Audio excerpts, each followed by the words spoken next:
The rain came down hard that night, not the soft kind that blurs streetlights and makes the world look gentle. The hard kind, the kind that hammers asphalt and turns highways into mirrors, the kind that makes a driver grip the wheel a little tighter without thinking about why. The crash happened at 11:42 p.m. A black government sedan lost control on the rain-soaked stretch of Meridian Road, 12 miles outside the city. There were no skid marks on the pavement, no sign that the driver had swerved, no indication that anyone inside that vehicle had tried to stop what was coming. The car struck the barrier at full speed, folding the front end inward like a sheet of paper pressed between two palms. When the first responders arrived, they found one occupant, male, unconscious, pulse present but thin. The paramedic who pulled him out said later that the man looked completely calm, not the stillness of shock, not the limpness of someone thrown against a dashboard. He was sitting upright, hands resting at his sides, face turned slightly toward the window, like a man who had simply decided to close his eyes and wait. By midnight, Lord Aldrich Voss was on a surgical table under fluorescent light. By morning, he was in the intensive care unit of Whitmore General Hospital, breathing through a ventilator connected to 7 different monitors and diagnosed with something that made the entire neurology team fall quiet when they said it out loud. Coma. Severe traumatic brain injury. No response to pain. No voluntary movement of any kind. The hospital administrator personally contacted the council's liaison office before sunrise. The message was short and carefully worded. Lord Voss had been involved in a serious accident. His condition was critical. Next of kin were being notified. The council was asked to handle public communications at their discretion. The council's first official statement called it tragic timing. Lord Voss had attended a closed session of the Inner Council just 4 hours before the crash. The session had covered matters described only as classified infrastructure policy. The statement said the vehicle appeared to have suffered a mechanical failure. It called the accident a loss felt across the entire diplomatic community. It expressed hope for a full recovery. It said nothing about the fact that Minister Calder-Holt had been the last person to speak with Lord Voss before he walked out of that building. Marin Ashby came on shift at 6 in the morning, the way she always did. Coffee she hadn't finished. Hair pulled back without looking in a mirror. Flat-soled shoes that made no sound on the polished floor. She was the newest nurse on the critical care floor. 28 years old, 8 months out of her residency placement, still learning which doctors preferred their questions direct and which ones needed them framed as suggestions. She had gray eyes that people sometimes mistook for disinterest. They were not disinterest. They were patience. Her charge nurse handed her the assignment list without commentary. Room 14. The councilman. Handle it like any other patient. Marin read the chart at the foot of his bed before she looked at the man in it. Aldrich Voss. Age listed as 53. Civilian classification, senior diplomatic attaché. The line below it, almost bureaucratically casual, read, former flag officer, naval intelligence, admiral retired. She noted it and moved on. It meant nothing to her yet. There was something about the quality of the stillness in his face that did not belong to a man in his 50s. Not older exactly, just more settled, like a stone that had been in a riverbed long enough to forget it had ever had edges. She checked his pupils, equal and reactive. She checked the ventilator seal, she adjusted the IV line and noted his oxygen saturation, 97%, heart rate 51, blood pressure 112/70. She stood there for a moment longer than necessary.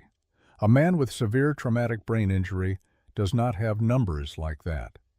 A man whose brain has been genuinely damaged produces readings that move, that spike and dip and correct, that behave like something injured and struggling.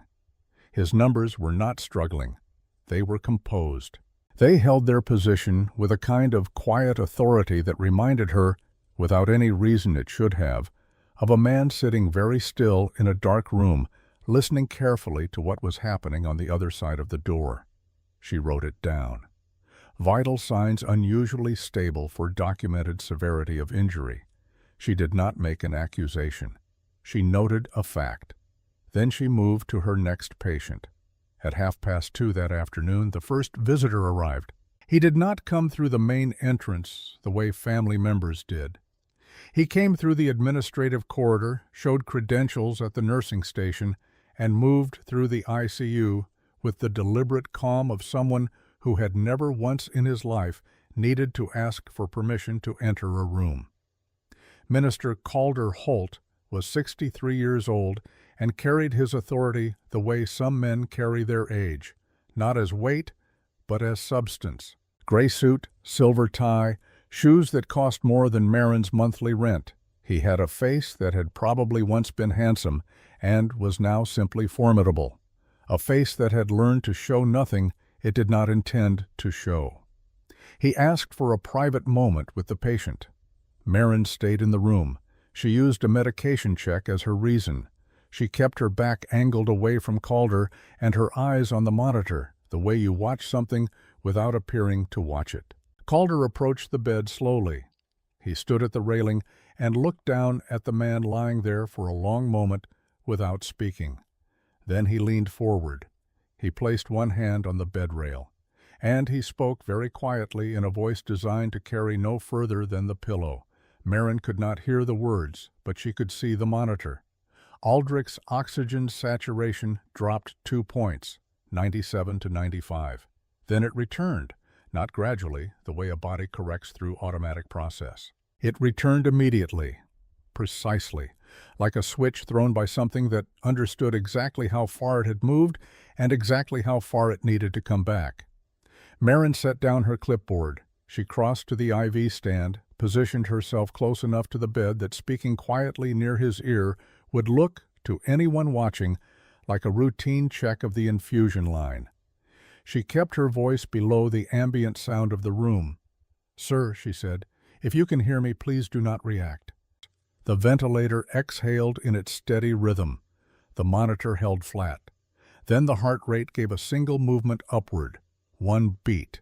It crested and fell back to baseline in under 2 seconds. Not a random blip from damaged nerve tissue. Not a reflex from a brain misfiring in the dark. It was measured. It was the smallest possible signal from a man who understood exactly what he was being asked to do. Marin straightened up. She made a note on her clipboard. She walked back to the nursing station without changing her pace. She did not tell anyone what she had seen. Not yet. That evening she brought it up during rounds. Carefully. She mentioned the oxygen shift to the attending neurologist in a tone that suggested mild professional curiosity rather than suspicion. He dismissed it without looking up from his notes. Autonomic response, he said, consistent with the level of injury. She mentioned the unusual stability of the vital signs. He told her that some coma presentations were cleaner than others and that she should not mistake the absence of chaos for the presence of consciousness. She asked whether the team had considered a locked-in presentation. The room went quiet. Not for long, but long enough. Locked-in syndrome, she said evenly. Full cognitive function, complete paralysis of voluntary movement. The patient is entirely aware but completely unable to demonstrate it. He shows no voluntary movement at all, the neurologist said. His voice had changed slightly, tighter at the edges. Marin nodded. Locked-in patients don't, she replied. She did not push further. She went back to her charting. But she noticed that the neurologist watched her for a moment longer than the conversation required before he turned away.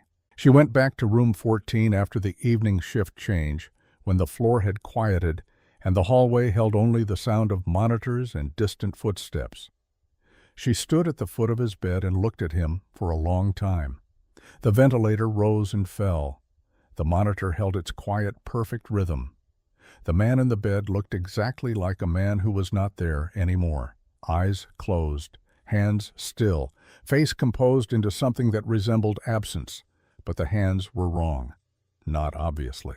You would not see it unless you were looking for it. The fingers of his right hand rested against the sheet with a particular quality of stillness that was not the same as the stillness of his arms or his chest or his face. Those things were still the way unconscious things are still, passive, released.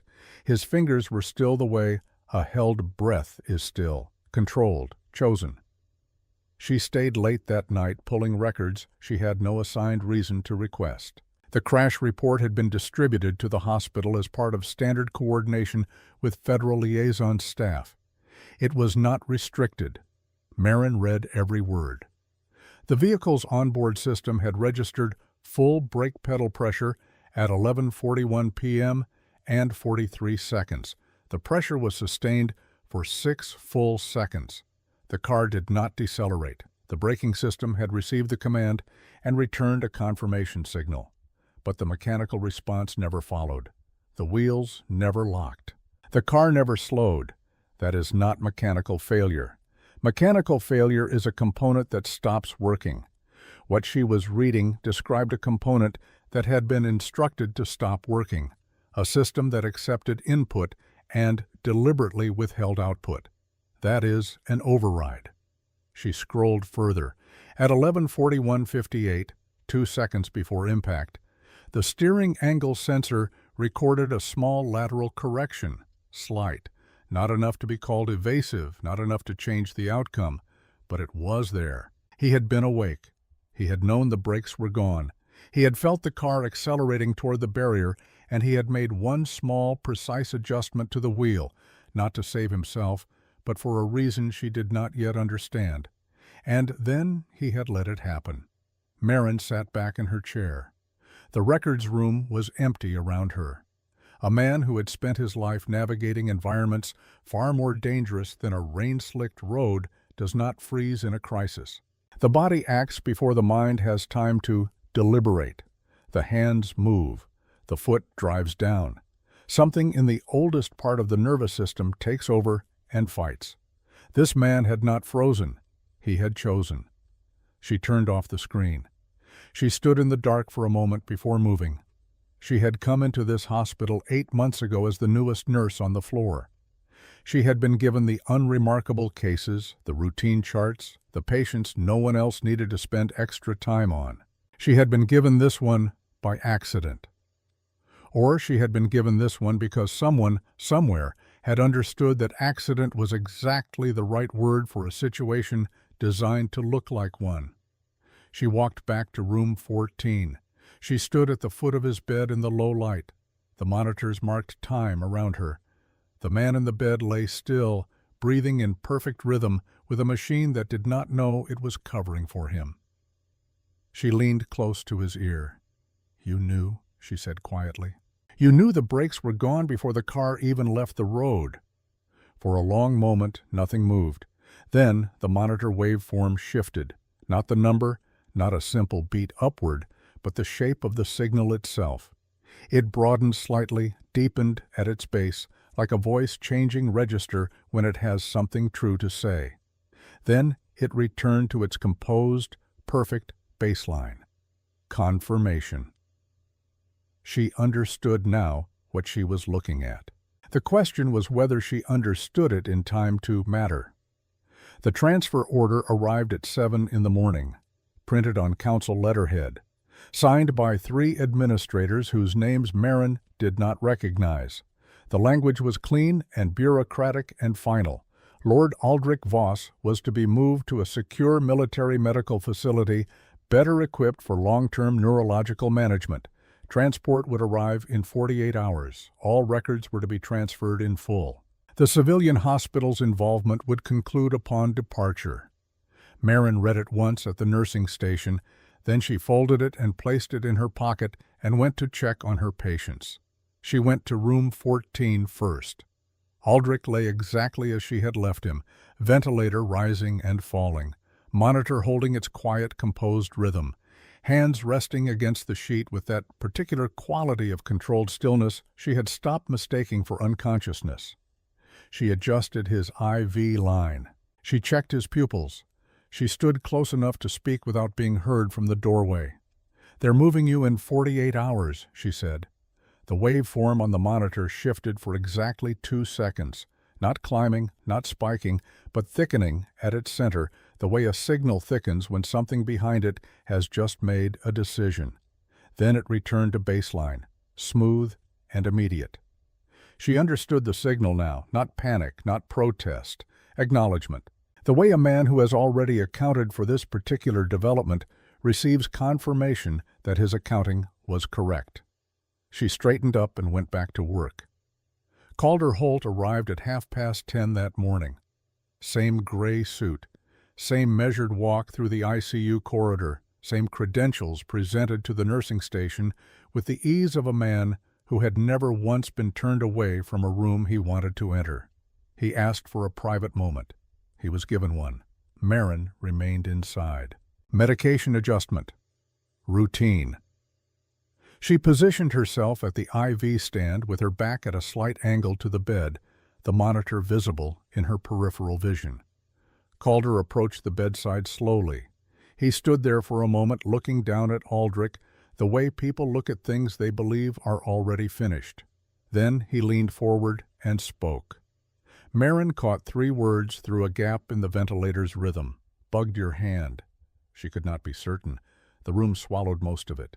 But she watched the monitor, and the monitor did not lie.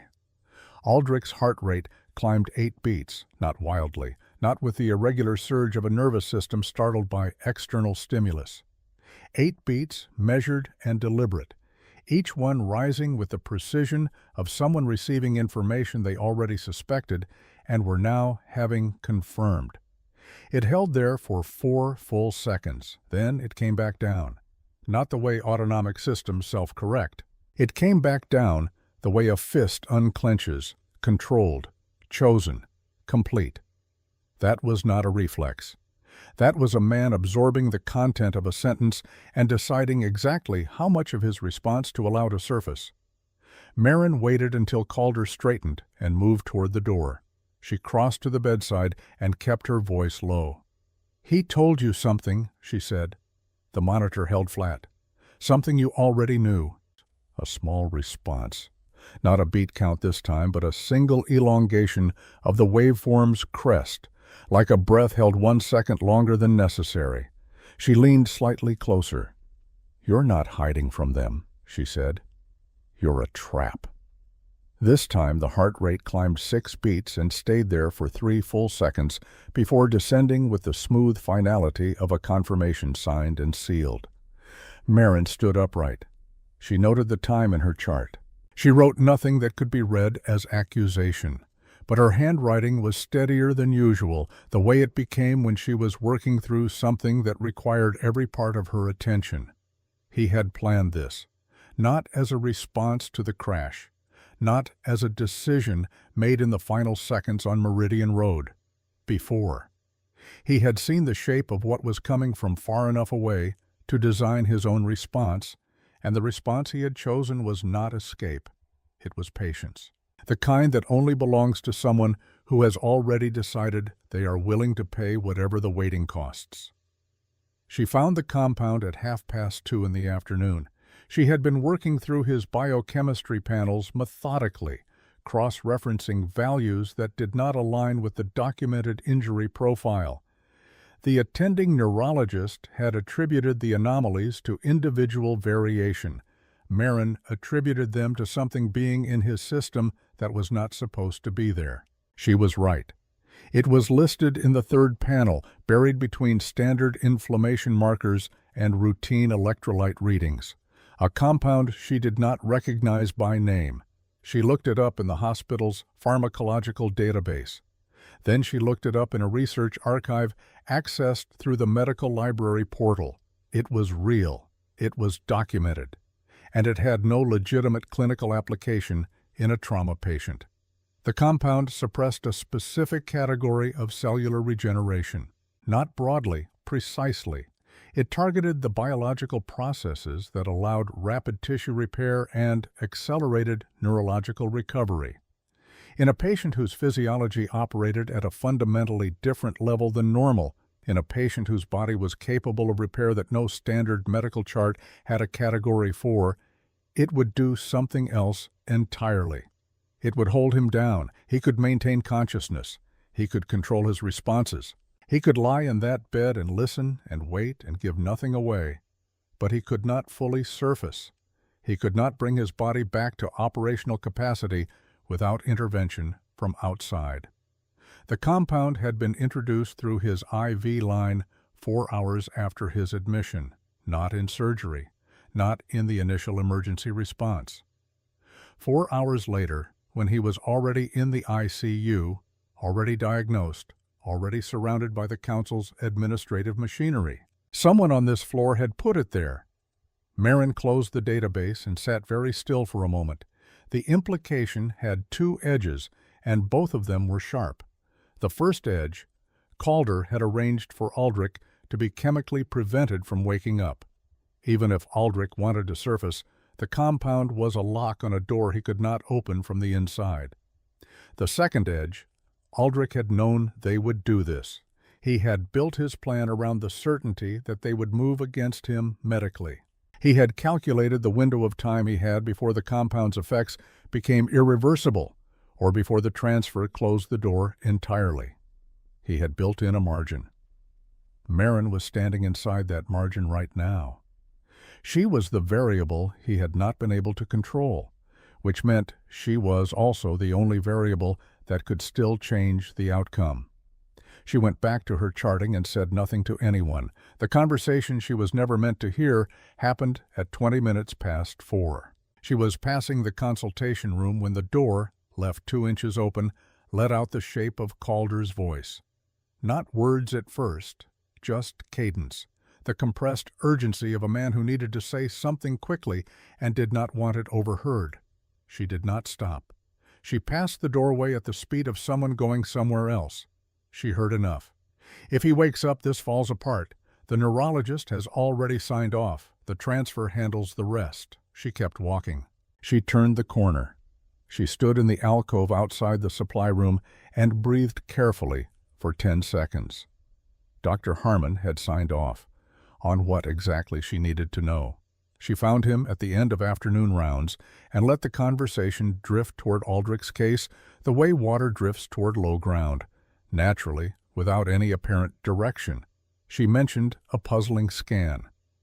A profile she was still learning to read. Harmon's expression shifted by a fraction. He said carefully that the case was more straightforward than it appeared. The initial scans had shown significant damage. The secondary review had confirmed it. He had submitted his assessment to the council liaison as requested. Marin asked mildly whether secondary assessments were typically submitted to external liaisons before the full scan results were compiled. Harmon looked at her for a moment. Then he said that in cases with national security implications, expedited documentation was sometimes necessary. Marin thanked him for his time. She walked away. Harmon had signed a confirmation of permanent neurological damage, not based on complete evidence, but on what he had been shown, and when and by whom. He did not know he was being used. The man was arrogant, not corrupt. He had been managed through information, given the pieces that produced the conclusion someone else needed, and he had delivered that conclusion with full professional sincerity. Calder had manufactured the medical record before Aldrich even had the chance to wake up. The transfer was not a relocation. It was a burial. She went back to room 14 at 8 that night, when the floor had settled into its overnight rhythm. She placed 2 fingers gently behind his ear at the mastoid junction, a contact point she had learned during a medical placement in a conflict zone years ago, working with prisoners of war who had trained themselves to maintain apparent unconsciousness under direct clinical examination. She had learned then to find the signals that training could not fully suppress. She applied gentle pressure. "If you can hear me," she said, barely moving her lips, "change your breathing, once." 3 seconds passed. The ventilator carried its full rhythm. Then, beneath it, so quiet she felt it more than heard it, Aldrich's own breathing joined the machine's. Not a spasm, not a reflex, a choice. A single deliberate addition to the mechanical rhythm present for 2 seconds and then gone. "They put something in your IV 4 hours after you were admitted," she said. "A compound holding your recovery back. Harmon signed a confirmation of permanent damage. He doesn't know what he signed off on. The transfer is in 30 hours. The monitor held perfectly flat. She leaned close. "If you want me to keep going, give me something I can use." 3 seconds passed. 4. Then his right index finger rose from the sheet. A single millimeter. No tremor. No ambiguity. Deliberate as a signature. Marin did not react outwardly. She smoothed the edge of the blanket. She picked up her chart. She walked to the nursing station at a pace that suggested nothing unusual had occurred in room 14 in the past 6 minutes. She had one variable she could still control: time. And she intended to use every minute of what remained. She worked through the night. Not frantically. Not with the desperate energy of someone running out of time, though she was. She worked the way she had learned to work in the field clinic, where supplies were always wrong, and the margin between a good outcome and a permanent one was exactly as wide as your ability to think clearly under pressure. Methodically, quietly. One problem at a time. The counteragent was the first problem. The compound in Aldrich's system targeted a specific regenerative pathway. That meant the counteragent did not need to be exotic. It needed to be precise. Something already present in the hospital's standard pharmacological inventory, because anything she requisitioned specially would leave a record, and a record would leave a reason. She found it at midnight. A calcium channel modulator used in standard cardiac management. The molecular structure, at a specific concentration, would bind to the same receptor the compound was blocking and displace it over 4 to 6 hours. Not aggressively. Not in a way that would appear on a standard monitor as anything other than mild variation within normal parameters. She calculated the window: 4 hours, 20 minutes, from administration to partial restoration of function. She set the time in her mind and moved to the second problem. The Federal Neurological Anomaly Report took 40 minutes to write. She cited specific clinical observations: the oxygen variation, the unusual vital sign stability, the biochemical panel anomalies, the locked-in presentation indicators documented across 3 examinations. She did not mention Calder-Holt. She did not reference the compound by name. She did not accuse anyone of anything. She simply asked, in the formal language of a junior clinical staff member exercising her documented right under military medical protocol, for an independent neurological evaluation before any transfer of a patient showing atypical presentation patterns. She submitted it at 1:17 in the morning. A human response arrived within 30 minutes. A military neurologist connected via secure channel and confirmed that a review team would arrive by 6 a.m. Under protocol, the transfer was suspended pending review completion. She read the confirmation twice. Then she closed the portal. The machine was now in motion. She adjusted the camera in room 14 at 2:20. The original angle covered the door and the near side of the bed. She moved it 11 degrees. Now it covered the full length of the bed and the space where a visitor would stand to speak closely to the patient without being observed from the doorway. She flagged a family escalation risk with the overnight security desk, enough to keep the feed actively watched rather than passively recorded. Then she went to the medication room and prepared the counteragent. She stood over the small vial for a moment before drawing the dosage. This was the part of the plan that belonged entirely to her, no protocol she could cite as justification. She had calculated the concentration herself, cross-referenced it against his documented body weight and the compound's recorded level, and arrived at a number that her professional judgment told her was correct. She administered it through the secondary line at 2:44 in the morning. Then she pulled the curtain halfway and sat in the chair beside his bed and waited. Calder arrived at 10 minutes past 3. She heard him before she saw him. The particular rhythm of footsteps that belonged to someone moving with authority and no intention of being questioned about the hour. He appeared in the doorway of room 14 and stopped when he saw her. "You're still here," he said. "I'm with my patient," Marin replied. He looked at her with the expression of someone calculating whether a small obstruction was easier to move or go around. Then he stepped to the far side of the bed, putting the bed between them. He had learned something in the last 2 hours: the transfer suspension, the federal report. He knew someone had moved against his timeline, and he was standing in the room with the only person who had both the access and the apparent motivation to do it. But he did not know how much she knew. That uncertainty was the last advantage she had. She held it carefully. He turned to the bed. He placed both hands on the rail and lowered his voice to something just above silence. "You should have signed the authorization," he said. "The vote was already decided. All you had to do was let it pass." On the monitor, Aldrich's heart rate climbed 8 beats. Not fear, not confusion. The controlled elevation of a man receiving words he has been waiting 3 weeks to hear, spoken this clearly, in this setting, in front of this camera. $5 billion in defense infrastructure, Calder continued. His voice had the flat quality of a man reviewing a ledger. The contract was structured correctly. You were going to destroy all of it. You were going to take it into a public hearing and burn it down and take me with it. He straightened slightly. You forced my hand. The heart rate held for 4 full seconds. Then it came back down, with a smoothness that felt less like physiology and more like a door being quietly closed by someone who knows exactly what they have just secured behind it. "No one will hear this testimony," Calder said. "The transfer proceeds in the morning. Whatever report your nurse filed, it won't survive the chain of command." He turned toward the door. He had 3 steps before Marin spoke. "Visiting hours ended at 8, she said. Her voice was level. No accusation in it, no tremor. Just a statement from someone who has already done everything that needed to be done and is now simply waiting for time to confirm it. Calder stopped. He turned and looked at her with something she had not seen on his face before. Not anger, the beginning of concern.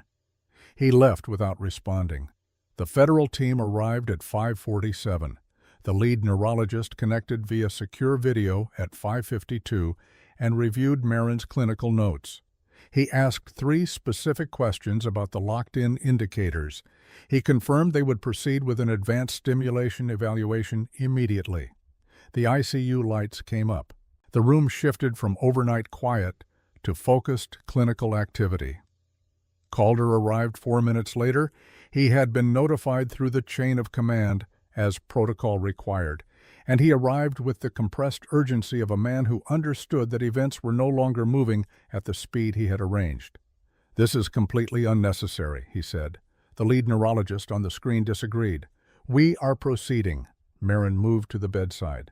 She placed 2 fingers at the mastoid junction, the same point of contact, the same gentle pressure, and kept her voice even and clinical.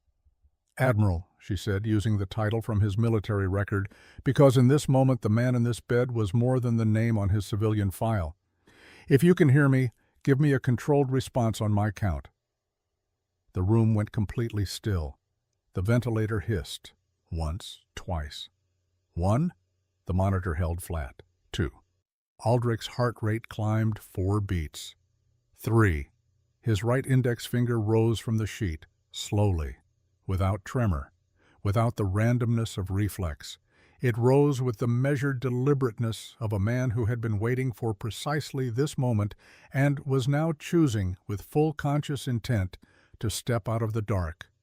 The room froze. The federal neurologist leaned forward on the screen. "Repeat the stimulus." Marin repeated the contact. The finger moved again.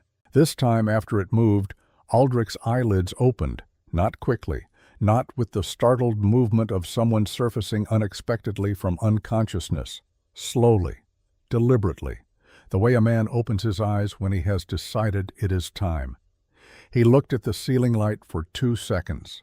Then his gaze moved across the room, past the federal team, past the monitors and the clinical staff who had spent 3 days telling each other he was not there, and found Calder Holt standing at the foot of the bed, and stayed there, not with anger, not with triumph, with the particular quality of attention that belongs to someone who has seen a great many things in a very long life and is now looking at one more thing that has confirmed exactly what they already knew about the nature of certain men.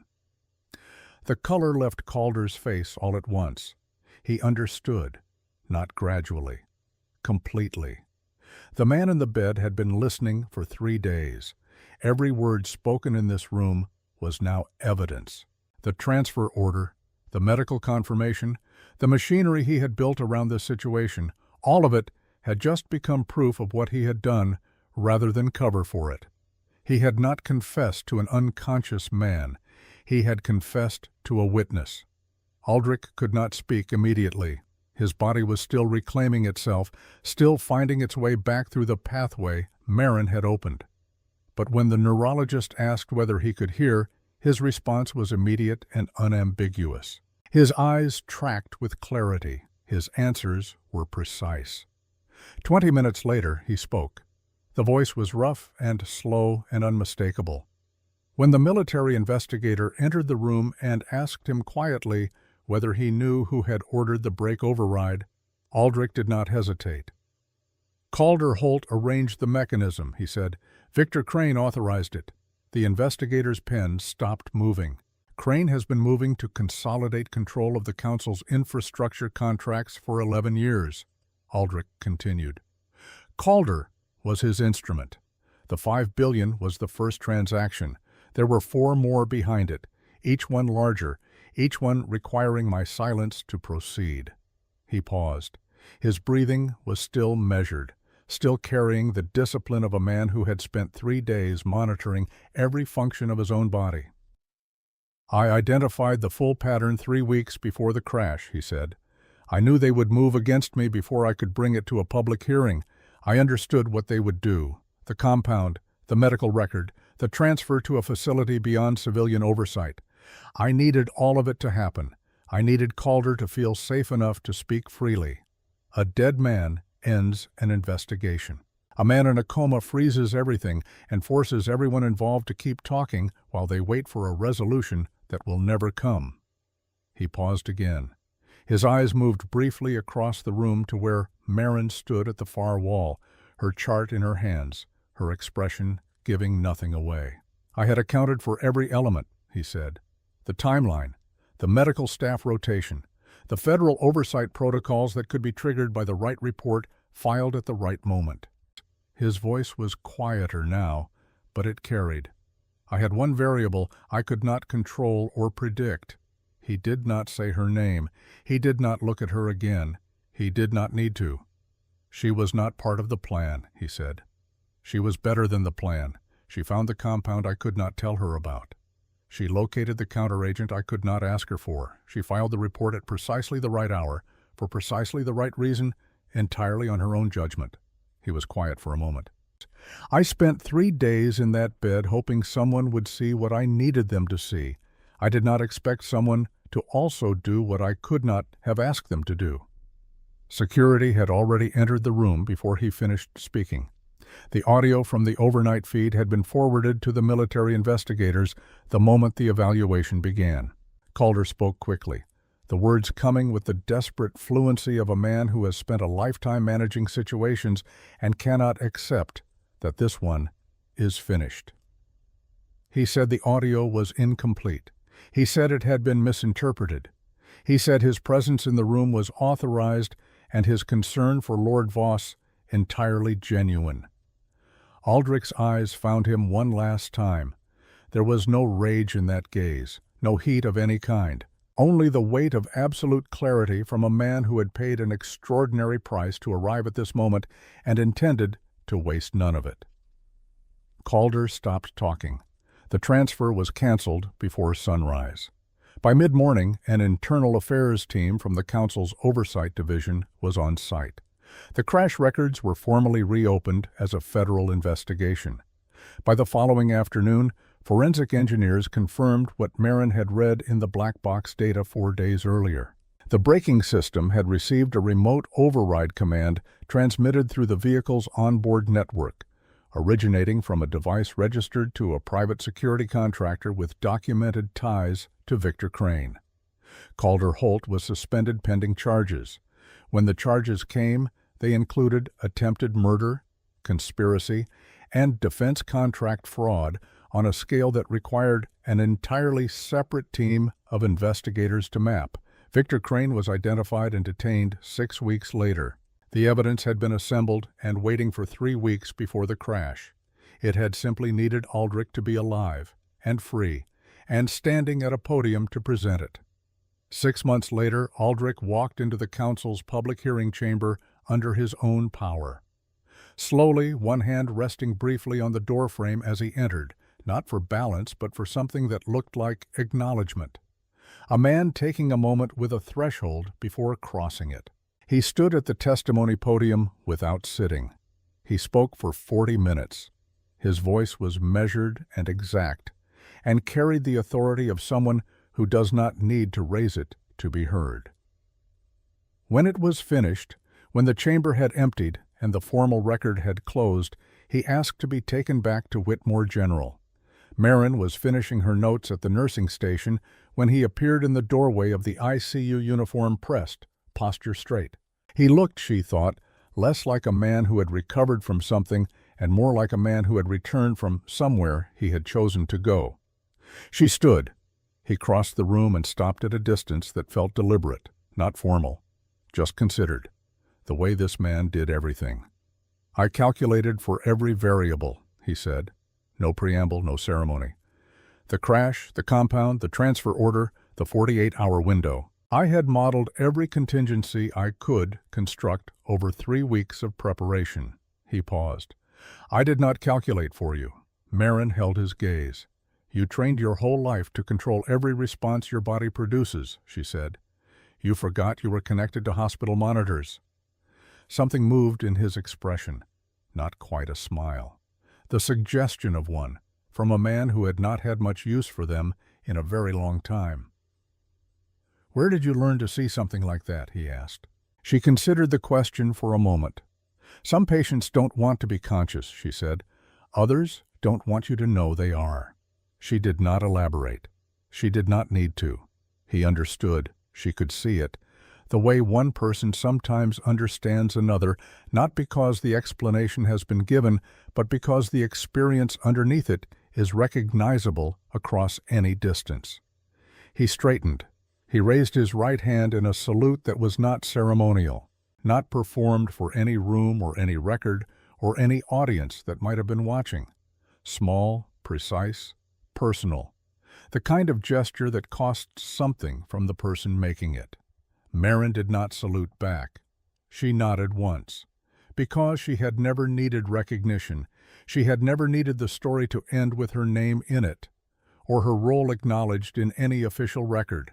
She had needed the truth to surface. She had needed the man in that bed to survive long enough to say what he knew. She had needed the thing that was buried to come back into the light, where it could be seen clearly by people with the authority to act on it. All of that had happened. That was enough. Aldrich held her gaze for one moment longer. Then he turned and walked back through the ICU doorway and into the corridor beyond, moving with the unhurried deliberateness of a man who has all the time in the world now and knows it. Marin picked up her chart. She turned back to her work. The monitors behind her kept their quiet rhythm, marking time the way they always did. Indifferent to the weight of what had just passed through this room, indifferent to what it had cost, indifferent to the patience it had required from both the man who had planned it and the woman who had finished it. Outside, the city was going about its morning, ordinary and unhurried, the way cities are when they have no idea what it costs to keep them that way.